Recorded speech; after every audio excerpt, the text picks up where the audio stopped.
Halo teman-teman, selamat datang kembali di Satria Pendidikan.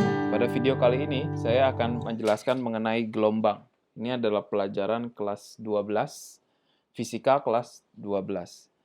Jadi apa sih yang disebut dengan gelombang, atau lebih tepatnya dalam halnya adalah gelombang mekanika.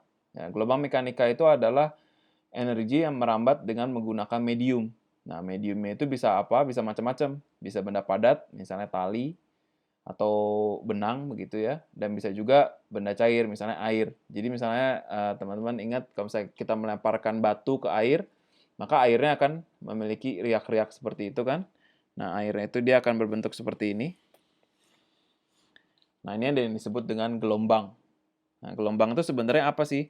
Jadi waktu kita melemparkan batu ke dalam air itu kita memberikan energi atau gangguan terhadap sistem yang sebetulnya tenang gitu ya, air yang sebetulnya tenang. Nah, gangguan itu memberikan energi. Nah, energi itu kemudian merambat ke samping. Nah, ini adalah arah rambat energinya dalam bentuk seperti ini, seperti gelombang. Nah, apa yang menjadi ciri khas sebuah gelombang? Gelombang itu memiliki ada yang disebut dengan puncak. Ini adalah puncak gelombang yang kemudian diikuti dengan lembah. Ini disebut dengan lembah. Lembah gelombang. Nah, jarak dari puncak gelombang ke puncak gelombang berikutnya, ini yang kita sebut dengan satu panjang gelombang atau lambda. Seperti itu. Jadi kalau misalnya kita tuliskan definisi di sini, lambda itu adalah panjang gelombang.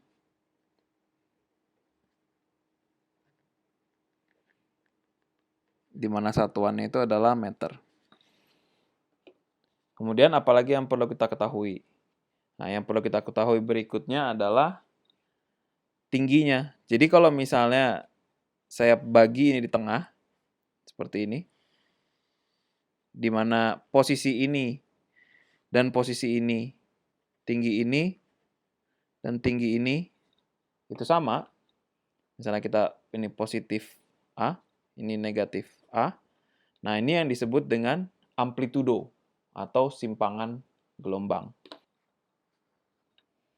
Disebut dengan simpangan gelombang atau amplitudo. Di mana satuannya juga meter. Jadi ini yang disebut dengan tinggi gelombang gitu ya, tinggi simpangan. Mana ini adalah positif A, ini negatif A, jadi kita gambar garis tepat di tengah. Nah, arah pergerakan gelombang ini, kalau kita lihat di sini, arah pergerakan gelombang ini itu bisa dijabarkan dalam dua jenis. Yang pertama adalah X, jarak, dan juga T, waktu. Jadi kalau teman-teman ingat, misalnya kita main tali gitu ya, tali kita gerakan ke atas, ke bawah, ke atas, ke bawah, nah si tali itu akan membentuk suatu gelombang, tapi yang perlu kita cermati adalah gelombang itu nggak diem. Si tali itu tidak diem bentuknya seperti ini, tapi tali itu kemudian bergerak. Jadi puncaknya ini turun ke bawah, ke atas, ke bawah, ke atas. Jadi si energinya itu dia selalu bergerak. Maka aksis X ini bisa menjabarkan jarak dan juga bisa menjabarkan waktu. Nah, kalau misalnya kita lihat dari jarak dari puncak ke puncak disebut dengan panjang gelombang, itu kan menjabarkan jarak saja. Nah, waktu dia menggambarkan waktu, itu yang disebut dengan periode T. Nah, periode gelombang ini fungsinya adalah second, itu ya, detik. Nah, jadi jarak yang diperlukan untuk sebuah energi untuk berpindah dari sini, kalau misalnya kita jabarkan energi itu seperti bola atau partikel seperti ini, nah waktu yang diperlukan sampai dia ada di sini. Itu yang disebut dengan T. Oke. Nah, apalagi yang perlu kita ketahui? Kalau misalnya kita memiliki jarak, memiliki waktu, apa yang bisa kita dapatkan? Nah, kita bisa mendapatkan V, atau yang disebut dengan cepat rambat gelombang.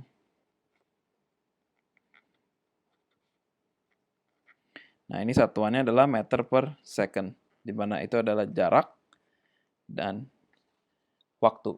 Jadi jarak yang ditempuh untuk waktu. Nah, kita memiliki jarak ini, ya kan? Maka di atas ada lambda. Kemudian kita memiliki waktunya ini, periode. Oke. Nah, ini ada satu lagi yang perlu teman-teman ketahui yang disebut dengan frekuensi. frekuensi gelombang. Nah, apa sih frekuensi gelombang itu? Nah, frekuensi gelombang itu adalah berapa banyak gelombang yang ada dalam satu satuan waktu. Dan untuk SI-nya, satuan internasionalnya itu dalam detik. Jadi, berapa banyak gelombang yang ada dalam 1 detik. Nah, caranya gampang. Kita udah tahu periode.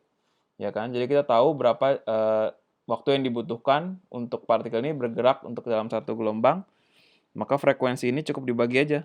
1 detik dibagi frekuensi ini, 1 per. Oke, dan ini satuannya khusus yang disebut dengan Hertz. Oke, teman-teman boleh cari sendiri apa itu artinya, tapi satuan ini adalah khusus. Maka kalau misalnya kita tahu frekuensi adalah 1 dibagi T, maka ini kita bisa tulis. Jadi, seperti ini. Ya kan? 1 per T jadi frekuensi. Maka ini adalah lambda kali F. Dan satuannya itu adalah meter per second. Ya, seperti ini. Cukup simpel ya. Oke, sekarang kita teman-teman sekarang bisa menjabarkan apa itu lambda, apa itu T. Nah, ada satu hal lagi yang penting yang berhubungan dengan amplitudo. Kalau kita kasih satu garis di sini, kita sebut ini Y, sumbu Y, di mana Y itu adalah simpangan atau berhubungan dengan A.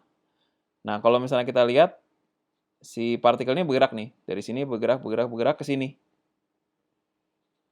Kalau kita ingin tahu posisi ini, itu Y sama dengan berapa, nah maka kita bisa tuliskan Y1 gitu ya, biar mudah. Maka kita bisa tuliskan Y1 itu sebagai fungsi dari X1, posisi dalam sumbu X, ya kan? Dan juga T dalam sumbu waktu. Nah, jadi kita ada 2 fungsi yang bisa menjabarkan posisi dari Y, yaitu adalah fungsi X dan fungsi T, ya kan? Karena dia berpindah secara X dalam satuan waktu. Nah, ini kenapa penting? Ini penting karena kalau kita ingin melihat ini sebagai satu dimensi, misalnya tali tadi, jadi si tali itu hanya ke atas dan ke bawah, ke atas, ke bawah saja, untuk satu dimensi tali tadi,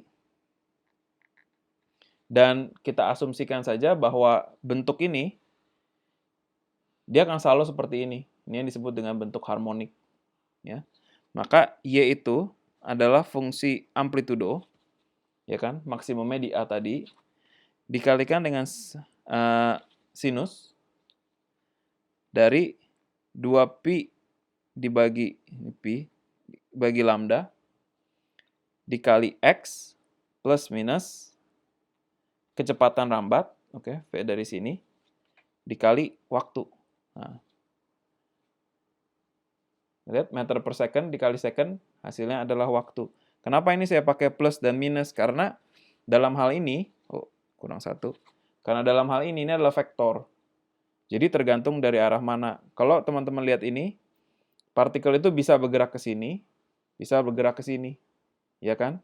Nah, kalau ini saya ambil sebagai X, posisi ini. Nah, kalau misalnya dia bergerak ke kanan atau ke kiri, jadi berubah kan? Nah, dalam hal ini,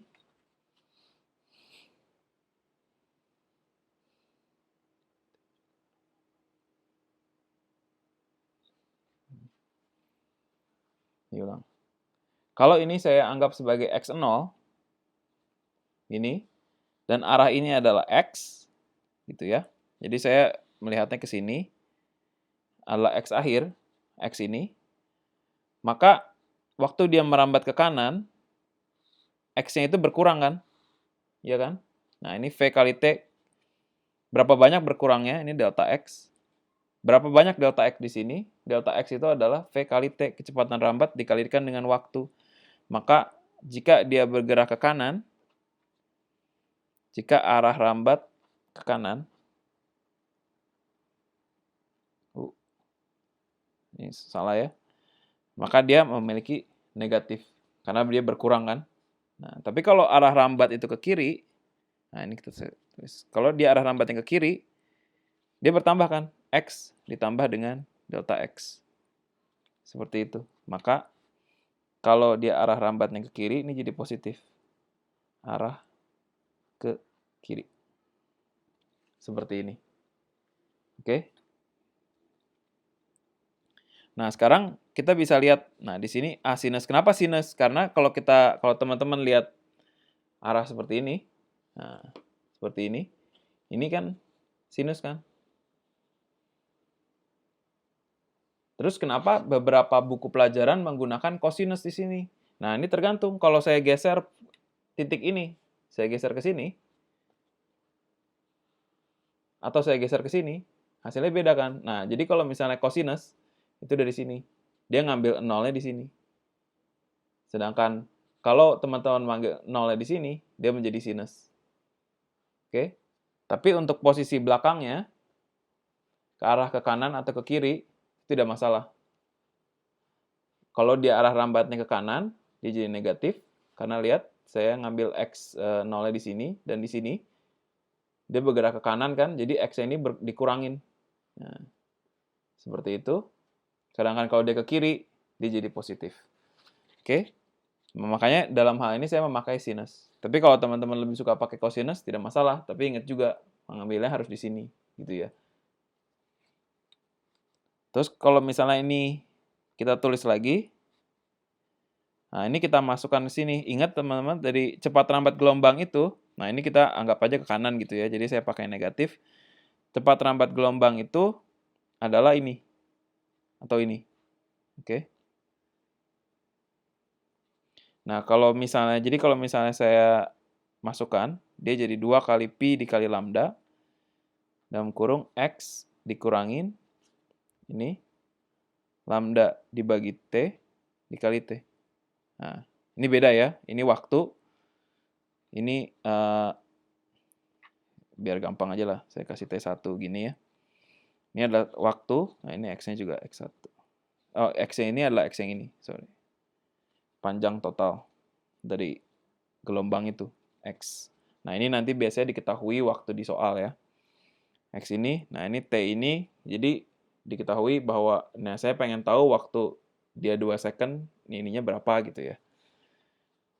Nah, kalau misalnya ini kita masukkan ke dalam, jadi A sinus 2 pi dikali lambda X, gini, dikurangin, nah ini kalau misalnya dikali kan coret ini, jadi 2 pi dibagi period dikali T. Ini ya, seperti ini. Nah ini, dan ini, itu koefisien, ya kan? Nah ini yang disebut dengan K. Ini yang disebut dengan omega. Seperti ini. Nah, apa itu K? K itu adalah bilangan gelombang.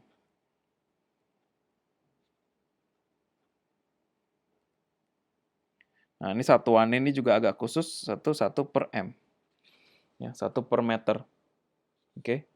Jadi bilangan gelombang itu adalah 2 pi dibagi lambda. Nah, ini yang disebut dengan omega, atau bahasa Indonesianya itu adalah frekuensi sudut.